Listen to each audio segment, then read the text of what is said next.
सभी प्यारे भाइयों को आपके दोस्त आपके भाई राहुल मालवी का सादर प्रणाम। साथियों, जैसा कि आप सभी लोगों को जानकारी थी कि कल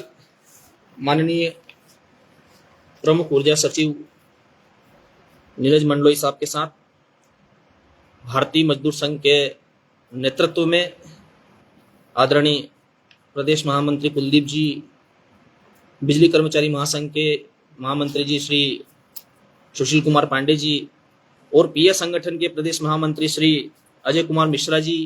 एवं अन्य पदाधिकारियों की उपस्थिति में और उनके नेतृत्व में कल बैठक संपन्न हुई थी। मांग पत्र हम लोगों ने भारतीय मजदूर संघ के बैनर तले और भारतीय मजदूर संघ के लेटर हेड पर अपनी आउटसोर्स कर्मचारियों की मांग को लेकर कल बैठक की और वे उस बैठक में किन किन विषयों पर चर्चाएं हुई, उसका एमओएम कब आएगा, कौन सी मांगे मानी जाएगी नहीं मांगी जाएगी आदि विषयों पर हम आज इस लाइव कार्यक्रम के माध्यम से चर्चा करेंगे। साथियों, पहले तो मैं आप सभी की ओर से जो संगठन ने मांगे रखी है उन मांगों को बारी बारी से आप लोगों के समक्ष बताना चाहता हूं कि कौन कौन सी मांगे हमने भारतीय मजदूर संघ के बैनर तले और उनके लेटर हेड के माध्यम से और उनके नेतृत्व में हमने रखी है। सबसे पहली मांग, जो 45 वर्ष की आयु वाले जो हमारे आउटसोर्स के साथी हैं, जिनको ठेका कंपनी द्वारा जैसे ही 45 वर्ष पूर्ण होते हैं उन्हें यह कहकर निकाल दिया जाता है कि आपकी उम्र 45 वर्ष हो चुकी है, हमारी सेवा शर्त या निविदाओं की सेवा शर्त अनुसार हम 45 वर्ष से ज्यादा की उम्र के कर्मचारियों को सेवाओं में नहीं रखेंगे। तो ऐसी एक मांग हमने रखी है कि 45 वर्ष जिन आउटसोर्स कर्मचारियों की मांगे आयु पूर्ण हो चुकी है, तो 45 वर्ष के आयु वाले आउटसोर्स कर्मचारियों को भी कंटिन्यू 60 वर्ष की आयु तक विभाग में काम करने के लिए मौका दिया जाए, उनकी सेवाएं जारी रखी जाए, ऐसी मांग हमने रखी है। दूसरा सबसे महत्वपूर्ण विषय होता है आउटसोर्स कर्मचारियों के टर्मिनेशन का, निष्कासन का। जैसे अभी पूर्व क्षेत्र में मीटर रीडरों के साथ हो रहा है वायलेशन में, जैसे कई आउटसोर्स कर्मचारियों के साथ में विभाग के अधिकारी द्वारा नाराजगी जताते हुए या किसी भी अन्य कारण को बताकर और उनकी सेवाएं समाप्त कर दी जाती है, ऐसी निष्कासन की प्रक्रिया को भी हम जटिल बनाएं, इस तरह की मांग हमने भारतीय मजदूर संघ के लेटर हेड पर के माध्यम से रखी है, जिसमें निष्कासन के पूर्व कर्मचारी के अगर कोई कार्रवाई होती है, उसको टर्मिनेट करना हो, तो पहले उसके ऊपर जो आरोप लगे हैं उसकी निष्पक्ष जांच हो और जांच कमेटी बने। जो कमेटी उसके ऊपर जो लगाए गए आरोप है वो सत्य है या असत्य है, इसका विश्लेषण करे, उसके बाद उसकी सेवाएं समाप्त करे या कर्मचारी को अपना पक्ष रखने के लिए भी दिया जाए, ऐसी हमने मांग रखी है। जिसमें निष्कासन की कार्रवाई को थोड़ा सा जटिल बनाने के लिए हमने मांग की है कि अगर किसी भी आउटसोर्स कर्मचारी को निकाला जाता है तो उस पर पहले जो जांच कमेटी है वो जांच कमेटी पहले जांच करे कि जो निष्कासन की कार्रवाई है वो सही है अथवा गलत है, कर्मचारी ने अनियमितता की है या नहीं की है। जो भी उसके ऊपर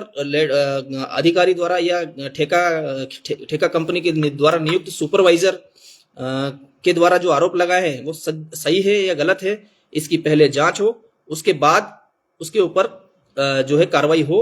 ऐसी एक जांच कमेटी के लिए भी हमने मांग उठाई है, ताकि उस जांच कमेटी में ये भी हमने मांग रखी है कि उस जांच कमेटी में अधीक्षण अभियंता या अधीक्षण यंत्री स्तर के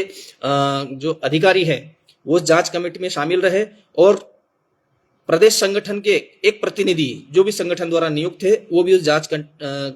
कमेटी में शामिल रहे, जिससे कि हमारे कर्मचारियों के ऊपर होने वाली कार्रवाई को थोड़ा सा उसमें जांच के दायरे में लाकर सत्य असत्य की जांच की जा सके। तीसरी मांग हमने रखी है 2023 जोखिम भत्ता वाली। जो 2023 में जो जोखिम भत्ता ऊर्जा मंत्रालय द्वारा लागू किया गया था, उसमें केवल आउटसोर्स लाइनमैन को ही वो 1,000 रुपये जोखिम भत्ता दिए जाने का प्रावधान था। तो पहला तो हमने इसमें ये किया कि जितने भी लाइन में काम करने वाले कर्मचारी हैं, चाहे वो मीटर रीडर हो, लाइन हेल्पर हो, लाइन अटेंडर हो, सब स्टेशन ऑपरेटर हो, जो भी लाइन का काम करते हैं, उन सभी को पहले तो इस जोखिम भत्ता जो 1,000 रुपये प्रति महीने जो दिया जाता है, क्योंकि वे सभी, चाहे वो एलटी के काम कर रहे हो या एचटी का काम कर रहे हो, कोई भी बिजली से संबंधित काम जो विभाग में कर रहा है या फील्ड का काम कर रहा है, वो जोखिम का काम कर रहा है। तो इसलिए जोखिम भत्ता केवल आउटसोर्स लाइनमैन को ना देकर सभी कर्मचारियों को दिया जाए। अब इस जोखिम भत्ते की राशि क्योंकि 1,000 रुपये है, तो हम काम जोखिम पूर्ण कर रहे हैं और वेतन के अलावा केवल एक ही भत्ता है जो हम आउटसोर्स कर्मचारियों के लिए मिलेगा या मिल रहा है या कुछ लोगों को मिल रहा है। तो इसकी जो राशि है जो 1,000 है बहुत कम है, तो इसको बढ़ाकर कम से कम 3,000 रुपये की जाए, जिससे कि हमें आउटसोर्स कर्मचारियों को फायदा ये रहेगा कि पहला तो जो जितने भी भाई अपने भाई हैं, उपकेंद्र संचालक हैं, चाहे एलटीएचटी का काम करने वाले हमारे लाइन हेल्पर भाई हैं या मीटर रीडर भाई हैं, उन सबको जोखिम भत्ते के दायरे में आ जाएंगे। और दायरे में आने के बाद प्रत्येक कर्मचारी को 3,000 रुपये जोखिम भत्ता वेतन के जो वेतन बिजली कंपनी द्वारा मिल रहा है उसके अलावा अलग से मिले, ऐसी हमने मांग की है। चौथा है जितने भी जो भी कर्मचारी श्रेणी है, जैसे कि हमारे बिजली विभाग में या अन्य विभाग में जहां भी है, वहां पर एक व्यवस्था है जिसमें कर्मचारियों को 4 कैटेगरी में बांटा गया है। पहला है हम निचले स्तर से अगर चले तो पहला होता है अकुशल, उसके बाद होता है अर्धकुशल, उसके बाद होता है कुशल और उसके बाद होता है उच्च कुशल। तो संगठन ने यह मांग की है कि जैसे जिन भी कर्मचारी जो अकुशल की श्रेणी में है उसे कुशल में लाया जाए, जो अर्धकुशल की माफी चाहता हूं, जो अकुशल कर्मचारी हैं उन्हें अर्धकुशल में लाया जाए, जो अर्धकुशल कर्मचारी है जिनके पास अब विभाग द्वारा तार मिस्त्री का प्रमाण पत्र प्राप्त हो चुका है उन्हें कुशल में लाया जाए, और जो आईटीआई वाले कर्मचारी हैं जो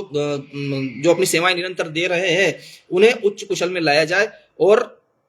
इससे आउटसोर्स कर्मचारियों की श्रेणी में वृद्धि होगी। श्रेणी में वृद्धि होगी तो कम से कम हर वर्ग जो आज हमारे अर्धकुशल कर्मचारी है, जो कुशल कर्मचारी है, उन सभी की अगर श्रेणी वृद्धि होती है, उदाहरण के तौर पर अगर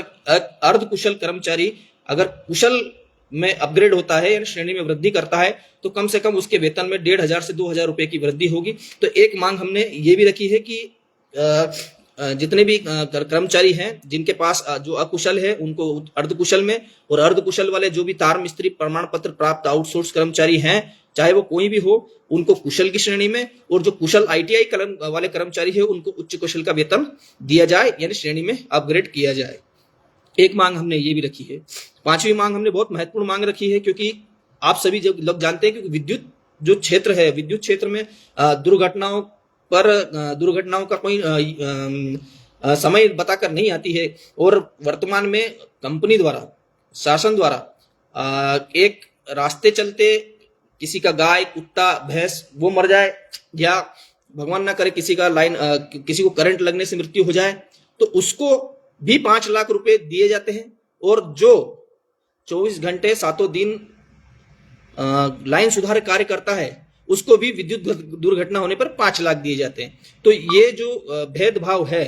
ये भेदभाव ना रखते हुए इसमें आउटसोर्स कर्मचारी के साथ अगर विद्युत दुर्घटना होती है तो उसको 20 लाख रुपए की, जो 5 लाख की जो राशि मिलती थी विद्युत दुर्घटना मृत्यु के बाद, उसको 5 लाख से बढ़ाकर कि आउटसोर्स कर्मचारियों को 20 लाख रुपए जो है विद्युत दुर्घटना अगर होती है तो दी जाए। ये भी एक मांग हमने रखी है। साथियों, इसमें एक बहुत महत्वपूर्ण मांग हमारे तीनों बिजली कंपनियों में काम करने वाले कंप्यूटर ऑपरेटर भाइयों के लिए भी है कि जिस तरह जनरेशन में बहुत सारे कंप्यूटर ऑपरेटरों को तो 2 श्रेणी में विभाजित किया गया है। एक होता है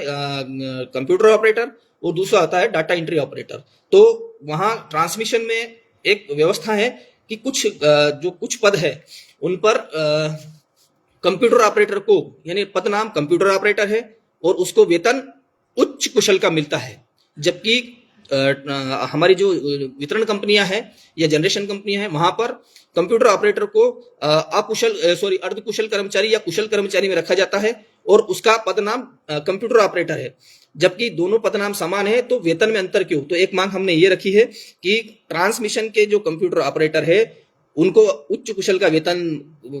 का मानदेय दिया जाता है। उसी तरह हमारे जो कंप्यूटर ऑपरेटर जितने भी भाई हैं उनको भी उच्च कुशल में रखा जाए और उनको उच्च कुशल का मानदेय दिया जाए। और इस व्यवस्था को सभी जनरेशन ट्रांसमिशन ही नहीं, जनरेशन और विद्युत पश्चिम क्षेत्र, पूर्व क्षेत्र और मध्य क्षेत्र, तीनों चारों कंपनियों में भी इस व्यवस्था को लागू की जाए। सातवां हमने एक महत्वपूर्ण विषय मांग पत्र में रखा था कि राष्ट्रीय अवकाश, जो क्योंकि ये व्यवस्था है पूर्व क्षेत्र में आज लागू है, राष्ट्रीय अवकाश के जिस दिन आपसे कार्य लिया जाता है उसके एवज में आपको कोई वेतन या अन्य बोनस कुछ भी भुगतान नहीं होता है। तो जो पूर्व क्षेत्र में एक आर्डर निकला हुआ है कि राष्ट्रीय अवकाश और उत्सव के दिन अगर आउटसोर्स कर्मचारी से किसी भी प्रकार की ड्यूटी ली जाती है, जैसे अभी दीपावली गई, दीपावली पर हम लोगों ने वो राष्ट्रीय अवकाश थे, 15 अगस्त होता है, 26 जनवरी हुई, गांधी जयंती हुआ, इन त्योहारों पर या उत्सवों पर अगर हमसे काम लिया जाता है तो उस दिन कर्मचारी को अतिरिक्त पारिश्रमिक का भुगतान किया जाए। ये भी मांग हमने इसमें रखी है। आगे हमने 8वें नंबर पे लिखी है कि कार्य के दौरान, अभी ये ऑर्डर भी पूर्व क्षेत्र में है कि अगर किसी कर्मचारी के साथ ऑन ड्यूटी मारपीट हो जाती है या आघात मारपीट की घटनाओं से घायल होते हैं, पीड़ित हो जाते हैं, तो उनको 10,000 रुपए की राशि तत्काल आर्थिक सहायता जो है प्रदान की जाए। यानी अगर सब स्टेशन में कोई तोड़फोड़ करे, अनियमितता करे, कर्मचारी के साथ अगर रिकवरी के समय या वसूली के समय मारपीट हो या कोई हादसा हो या कोई ग्रामीण जन अचानक से उपकेंद्रों पर हमला कर दे या किसी बिजली कर्मचारी आउटसोर्स पे हमला कर दे, तो एक 10,000 रुपए की उसमें पीड़ित को या घायल को सहयोग करने की एक व्यवस्था है जो पूर्व क्षेत्र में चल रही है, उसे भी पश्चिम, मध्य और सभी जगह सभी वितरण कंपनियों में लागू की जाए। ये इतनी 8 मांगे हमने रखी है। साथियों, अब आप लोगों के मन में विषय होगा कि ये जो मांगे रखी है, इन मांगों से आउटसोर्स के जो हमारा हम जो मूवमेंट चला रहे हैं या जो हमारे संविलियन की बात है या जो हमारे नियमितीकरण की बात है या जो परीक्षा के विषय है, क्योंकि भर्ती आने वाली है वो भी एक विषय है, तो इन चीजों पर भी आज हम विस्तृत चर्चा करेंगे। क्योंकि माननीय प्रमुख ऊर्जा सचिव जी से एक लंबी वार्ता हुई है और 9 मांगे हैं। 9 मांगों में बहुत सारी मांगे ऐसी हैं जो वर्तमान में कहीं ना कहीं किसी न किसी कंपनी में संचालित है, किंतु कुछ कंपनियां उससे वंचित है। जैसे कि एक ये जोखिम भत्ता वाला जो विषय है, ये पूर्व क्षेत्र में चलता है, ये राष्ट्रीय अवकाश वाला पूर्व क्षेत्र में चल रहा है, ये कंप्यूटर ऑपरेटर को जो उच्च कुशल का वेतनमान दिया जाता है, ये ट्रांसमिशन में चल रहा है, ये कार्य के दौरान जो दुर्घटनाएं होती है जिसमें मारपीट या इस तरह के प्रकरण बनते हैं, उसमें जो ये चल रहा है, ये पूर्व क्षेत्र में चल रहा है। तो ये तमाम विषय कहीं ना कहीं व्यवस्थाएं लागू है, कहीं कहीं नहीं है। तो इन विषय को हमने इसलिए इसमें रखा क्योंकि ये जो बैठक थी ये जो है ऊर्जा विभाग के प्रमुख सचिव के साथ में थी और ये हमारे जो वर्तमान के जो मुद्दे हैं उन मुद्दों को हल करने का है। क्योंकि अगर पहली चीज तो जो हमारी जो पहली मांग है, आउटसोर्स के जो 45 वर्ष की आयु, जब वो बहुत बुरा समय होता है जब हमारे जिस कर्मचारी साथी ने 10-15 साल इस बिजली कंपनी में काम करने के दौरान बिताए और वो उम्र के 45 वर्ष के पड़ाव में पहुंचे और उसे ठेकेदार अचानक से मना कर दे कि कल से आपको नहीं आना है, क्योंकि हमारी जो कंपनी की पॉलिसी है, जो ठेका कंपनी की पॉलिसी है, जो हमने जो हमने निविदा भरी है, उसमें स्पष्ट लिखा है कि भाई 45 वर्ष की उम्र के बाद हम कर्मचारी को नहीं रखेंगे। तो एक इस विषय पर जो है 60 वर्ष की आयु तक हम लोगों ने मांग रखी ताकि वो एक नियमित कर्मचारी के समान अपनी सेवाएं निरंतर दे सके। निष्कासित कर्मचारियों की जांच कमेटी का विषय हमने इसलिए डाला है कि निष्कासन की जो कार्रवाई है वो अधिकारी के मूड के ऊपर डिपेंड करती है। यानी कि अगर आज एई साहब, जेई साहब या डी साहब का मूड खराब है तो वो किसी आउटसोर्स कर्मचारी के ऊपर अगर उनको गुस्सा आ गया तो उनके ऊपर गुस्सा निकालते हुए, या दूसरा कोई प्रकरण, कोई भ्रष्टाचार का प्रकरण है, यानी कोई नया व्यक्ति आया और उसको 50,000 के या जो भी स्थिति है वो अगर लेके आया, तो अधिकारी अधिकांशतः कर्मचारियों को इस व्यवस्थाओं के अनुरूप टारगेट करके निकाल देते हैं। तो अगर इसकी जो निष्कासन की जो पूर्व जो जांच कमेटी अगर बन जाएगी और उसमें अधीक्षण अभियंता स्तर का और संगठन स्तर के एक प्रतिनिधि का अगर आदमी रहेगा, तो निश्चित तौर पर जो निष्कासन की जो तलवार आउटसोर्स कर्मचारियों पर हमेशा लटकी रहती है, इसमें कहीं ना कहीं राहत मिलेगी। और मेरा मानना है कि 99% जो केस होते हैं, जो बिना किसी सूचना के, बिना किसी कारण के या किसी भी के अचानक से फोन करके बोल देते कि नहीं कल से मत आना, तो वो विषय नहीं रहेगा, उसमें एक पूरी प्रक्रिया रहेगी। और अगर उसमें कर्मचारी अनियमितता कर रहा है, गलती कर रहा है या वाकई में वो गलत है, तो जांच के उपरांत उसकी नौकरी से वो बाहर होगा। और अगर वो जांच में निर्दोष पाया जाता है तो उसकी नौकरी यथावत रहेगी। जोखिम भत्ते के विषय में आप लोगों को मैंने बता ही दिया था कि जोखिम भत्ता जो है अभी 1,000 रुपए दिया जाता है, पूर्व क्षेत्र में दिया जाता है, मध्य और पश्चिम में चुनिंदा लाइनमैन आउटसोर्स कर्मचारियों को मिलता है। किंतु संगठन ने ये मांग की है कि क्योंकि हम बिजली विभाग में काम कर रहे हैं और जितने भी लाइन स्टाफ कर्मचारी हैं, चाहे सब स्टेशन ऑपरेटर हो या लाइन अटेंडर हो या मीटर रीडर हो, एलटी हो या एचटी हो, जहां भी काम कर रहा है और बिजली संबंधित अगर उसका काम है तो जोखिमपूर्ण काम है, तो उसे जोखिम भत्ता उसे भी मिलना चाहिए। और दूसरा ये कि ये जो 1,000 रुपए जोखिम भत्ता है ये बहुत कम है, इसको बढ़ाकर 3,000 रुपये किया जाना चाहिए। श्रेणी में अपग्रेड का जो हमने जो मांग रखी है उसमें जैसे अगर हम श्रेणी में वृद्धि करेंगे, यानी वर्तमान में अगर एक अकुशल कर्मचारी को अर्धकुशल में अगर रखा जाएगा तो निश्चित तौर पर उसकी 1,000-1,200 के आसपास वेतन वृद्धि होगी। और अगर उसको जोखिम भत्ता मिलेगा तो उसको 1,000 रुपए की और वेतन वृद्धि होगी। तो ये जो मांग रखी है हमने, इसमें कहीं ना कहीं ये बेस हमने रखा है कि कम से कम आउटसोर्स कर्मचारियों को, बिजली विभाग में काम करने वाले कर्मचारियों के वेतन में थोड़ा इजाफा हो। तो ये जो श्रेणी वृद्धि वाला मामला है ये यही है कि अकुशल को अर्धकुशल, अर्धकुशल को कुशल और कुछ कुशल को उच्च कुशल में अगर श्रेणी में अपग्रेड करेंगे तो प्रत्येक कर्मचारी को निश्चित तौर पर आर्थिक लाभ मिलेगा और थोड़ी आर्थिक स्थिति मजबूत होगी। ये जो पांचवा बिंदु था, हमने 5 लाख की बीमा की राशि वो भी आपको बता दिया था कि 5 लाख आज रास्ते चलते कोई भी बिजली के खंभे से चिपक के मर जाए तो उसको 5 लाख मिलेंगे। और एक आउटसोर्स कर्मचारी जो पोल पे चढ़कर कार्य करने के दौरान विद्युत दुर्घटना से मरा है उसको भी 5 लाख मिलेंगे। तो ये जो अंतर है आम आदमी में और बिजली कर्मचारी में, बिजली आउटसोर्स कर्मचारी में, इसमें ये जो अंतर है इसको हटाया जाए। ये जो आम जनता को आप 5 लाख दे रहे हैं ये उनको दीजिए, किंतु जो लाइनों के सुधार का काम कर रहा है, क्योंकि उसका तो रोज का काम है और दुर्घटनाएं कभी बताकर नहीं आती, तो अगर होती है तो उसे 20 लाख का मुआवजा मिले, ताकि जो बीमा ईएसआईसी और पीएफ से जो पेंशन बनती है वो, प्लस ये बिजली विभाग की तरफ से अगर 20 लाख रुपए उसे मिल जाएंगे तो उसका परिवार दर दर की ठोकरें नहीं खाएगा, कम से कम एक अच्छा जीवन यापन कर पाएगा। कंप्यूटर ऑपरेटर भाइयों के विषय में हमने बोला ही था कि ट्रांसमिशन में 2 पद चलते हैं, डाटा एंट्री ऑपरेटर और कंप्यूटर ऑपरेटर। कंप्यूटर ऑपरेटर को वहां पर उच्च कुशल का वेतन दिया जाता है। तो इस मांग से ये रहा कि जहां अपने तीनों जो डिस्कॉम है इसमें काम करने वाले जितने भी कंप्यूटर ऑपरेटर हैं उन सबको जो है उच्च कुशल का वेतनमान दिया जाए, ताकि वो जो लंबे समय से काम कर रहे हैं उनके कार्य अनुभव का लाभ मिलकर उनके भी वेतन में बढ़ोतरी हो सके। राष्ट्रीय अवकाश के विषय वाला है कि कार्य के दौरान दुर्घटनाएं। अब सबसे महत्वपूर्ण विषय है 49,263-62 जो भी है भर्तियां आने वाली है, भर्तियों में आउटसोर्स कर्मचारियों का क्या। सबके मन में सबसे बड़ा प्रश्न यही है कि ये सब चीजें तो मिलती रहेंगी या मिल जाएगी या जो भी स्थिति रहेगी, पर जो वर्तमान में भर्ती आने वाली है उसके विषय में क्या। तो इस विषय में भी हमारे प्रदेश नेतृत्व ने माननीय प्रमुख ऊर्जा सचिव जी से बात की है।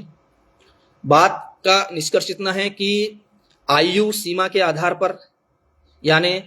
कार्य अनुभव के आधार पर, यानी 5 वर्ष, 10 वर्ष, 15 वर्ष या 20 वर्ष,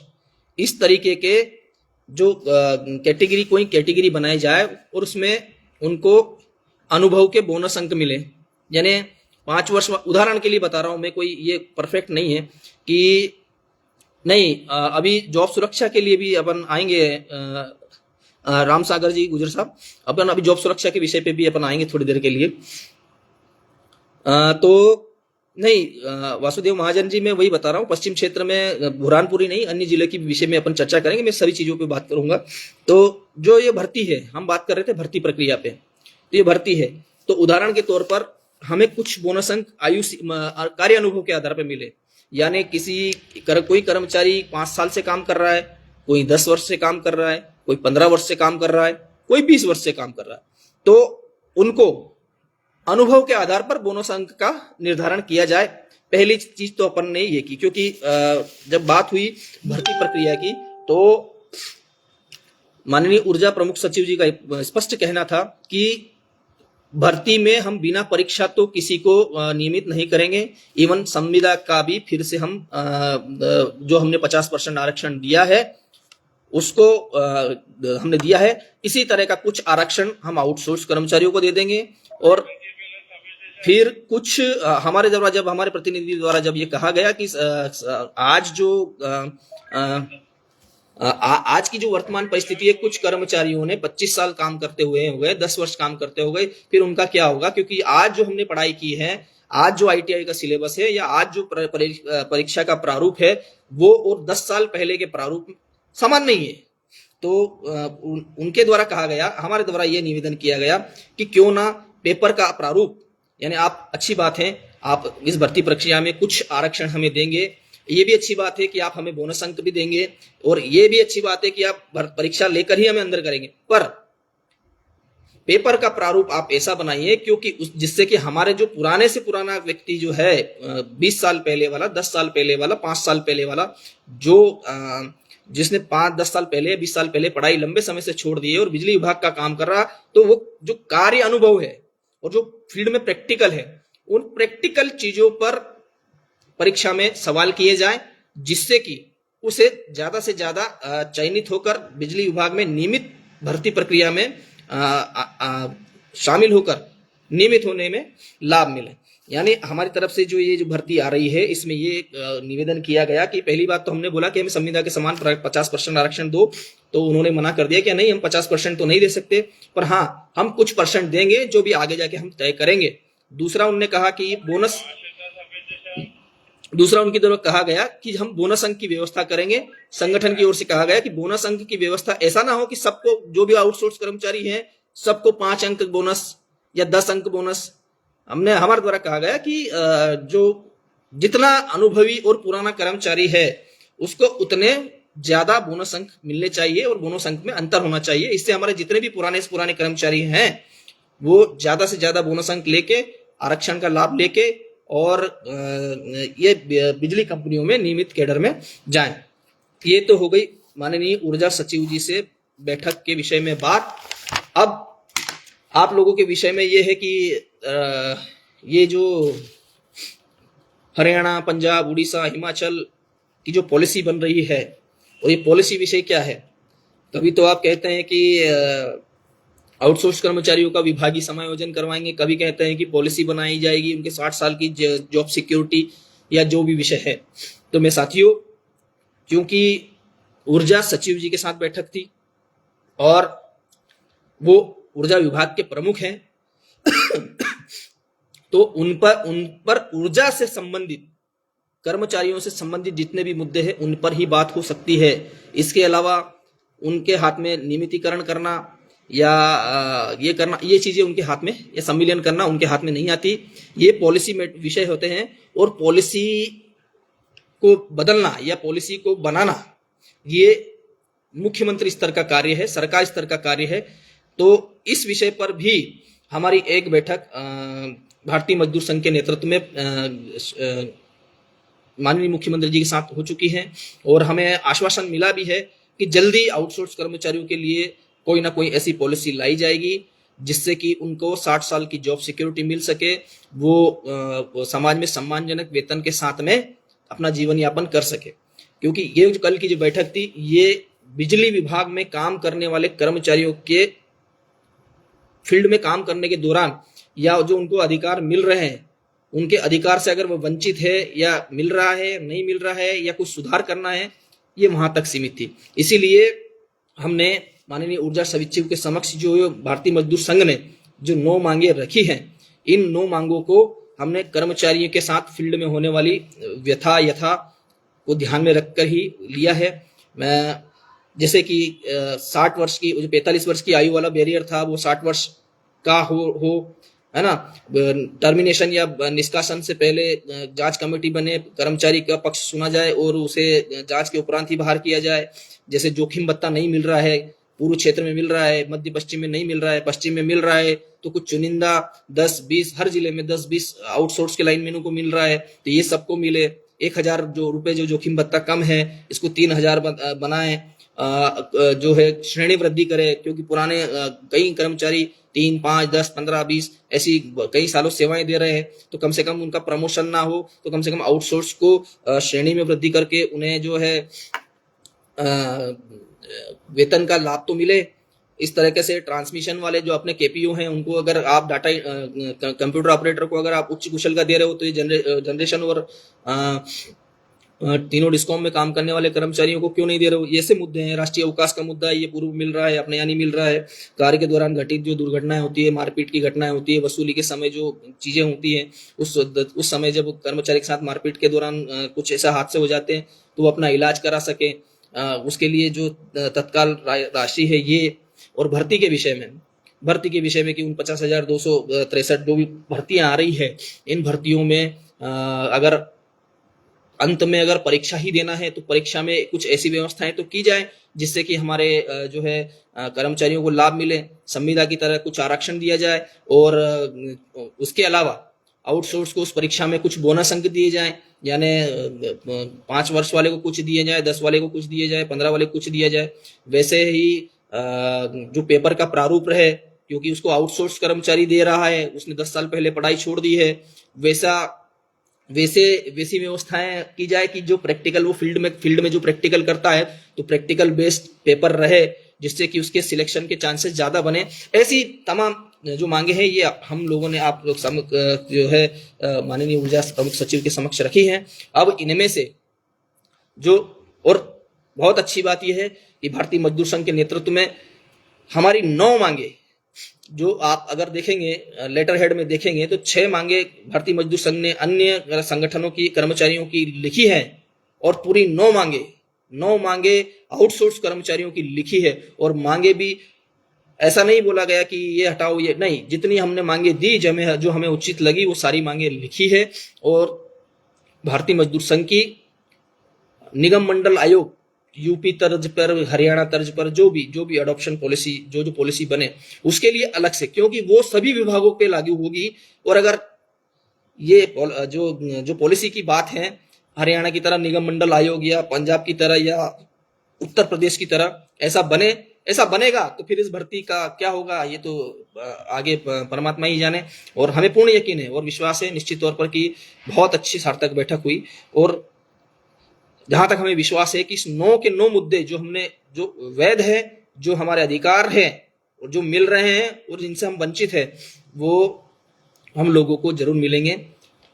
जल्द ही भारतीय मजदूर संघ की ओर से जैसे ही माननीय प्रमुख ऊर्जा सचिव की ओर से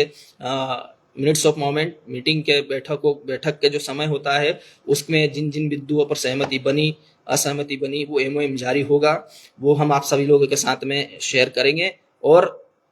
जो भी मांगे पूरी होंगी उसके बारे में आपको फिर से लाइव कार्यक्रम के माध्यम से अवगत कराएंगे। बस यही जानकारी थी, क्योंकि बहुत सारे साथियों को फोन आ रहे थे कि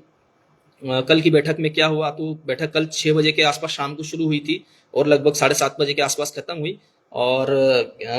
अभी उस विषय में MOM नहीं मिला है। जैसे ही MOM मिल जाएगा, जो मांगे मानी गई है उनके आदेश निर्देश जो भी कॉपी आती है या जो भी निकलता है वो आप सभी लोगों के बीच में शेयर जरूर किया जाएगा। और ये जो कल की बैठक हुई ये केवल प्रशासनिक स्तर की बैठक थी, जिसमें हम जिन चीजों से वंचित हैं उन चीजों को लागू करवाने के लिए बैठक थी, ना कि विभागीय सम्मिलन, ना कि नियमितीकरण। क्योंकि उनके द्वारा तो साफ मना कर दिया गया कि आउटसोर्स कर्मचारियों को हम नियमित नहीं कर सकते, ये सरकार के हाथ में है और सरकार अगर आदेश करेगी तो हम कर देंगे। तो सरकार से भी हमारी बातचीत चली रही है, सरकार से वार्ता हुई रही है। और 1 दौर की बैठक माननीय मुख्यमंत्री जी से इस विषय में भारतीय मजदूर संघ के नेतृत्व की हो चुकी है और संभवतः जल्दी ही अगली बैठक भी होगी। और हम जिस संविलियन को लेकर या जॉब सुरक्षा को लेकर ये चीजें कर रहे हैं, क्यों लेकर जो मांगे लेकर हम बढ़ रहे हैं, निश्चित तौर पर जल्दी पॉलिसी लागू हो, ऐसी हम कामना करते हैं। अब इसमें बहुत सारे कमेंट थे, हम 2-4-8 कमेंट पढ़ लेंगे और उसके बाद फिर इस लाइव कार्यक्रम को खत्म करेंगे, क्योंकि बहुत सारे प्रश्न होते हैं हमारे साथियों के। दीपक जी, डीके जी का कहना है कि राहुल जी जोखिम भत्ता की घोषणा करें, ऊर्जा मंत्री जी को कम से कम। हाँ नहीं, वो 2023 में हुई थी और वो पूर्व क्षेत्र में आदेश हो गया, पश्चिम और मध्य में नहीं हुआ है। इसके लिए हमने उसका पत्र भी दिया है और माननीय से निवेदन भी किया है कि जल्दी इसका मिले। ये रवि वर्मा कह रहे कितना टाइम लगेगा मांगे मानने में? कल मांगे पूरी हो जाएगी भाई साहब। जब हमें बैठक करने में जो है, जब कर्मचारियों की मांगों को लेकर एक पूरी रणनीति के साथ उतरना पड़ता है, उसमें थोड़ा समय लगता है क्योंकि टाइम कंज्यूमिंग प्रोसेस है,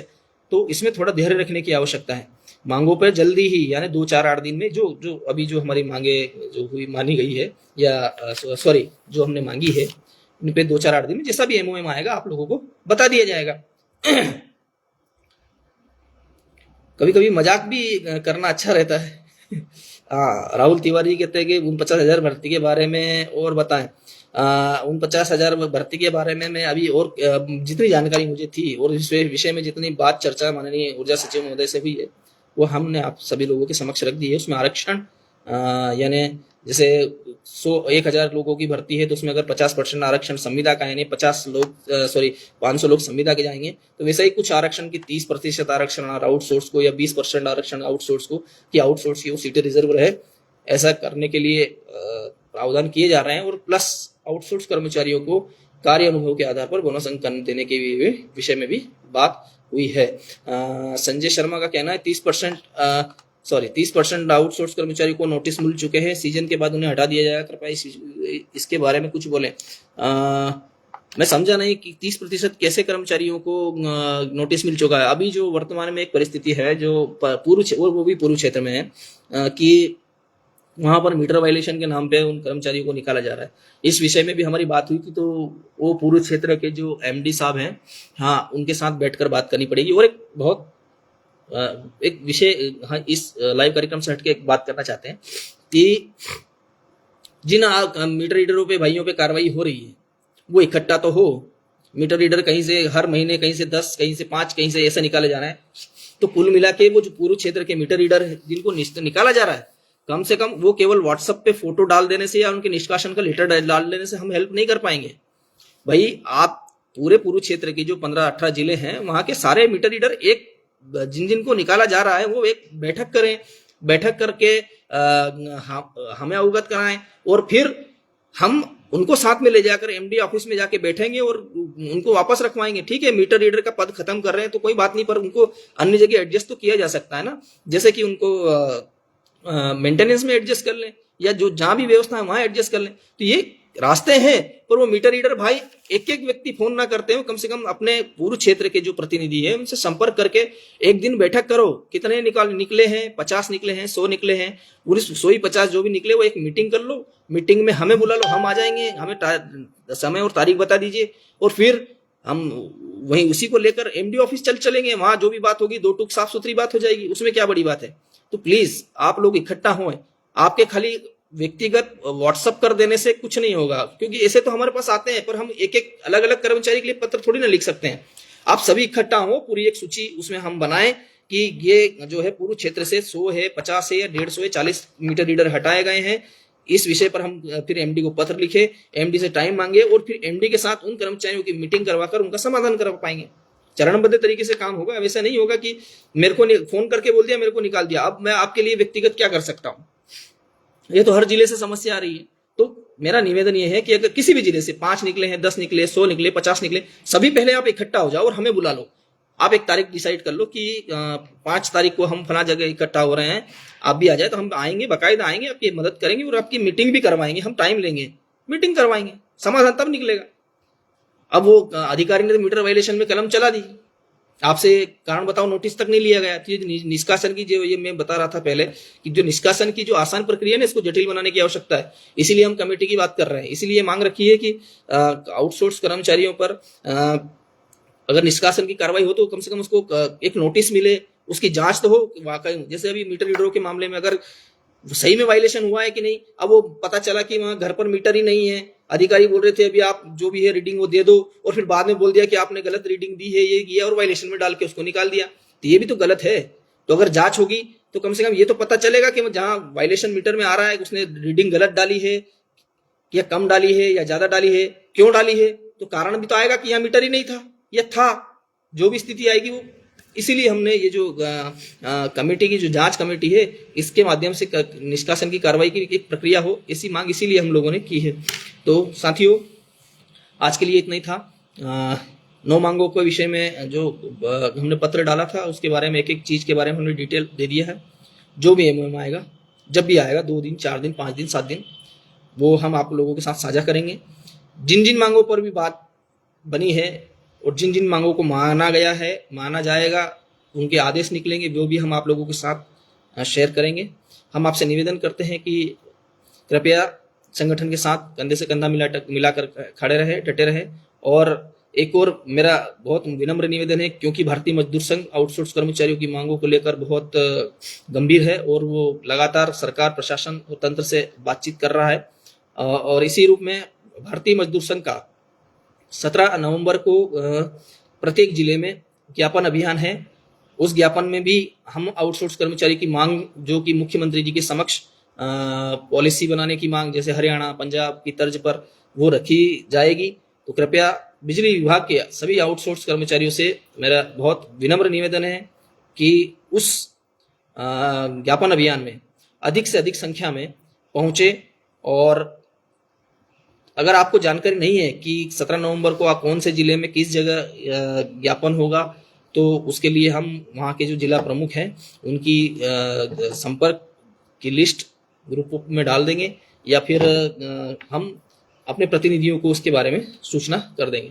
तो संगठन के साथ रहे, विश्वास रखें। वर्ष 2025 में अधिकांशतः हमारी मांगे पूरी होगी, और वर्ष 2026 हम सभी आउटसोर्स कर्मचारियों के लिए एक जीवन में नई उमंग और आस लेकर आएगा। इसी के साथ आप सभी को शुभ रात्रि, जय श्री राम, नमस्कार।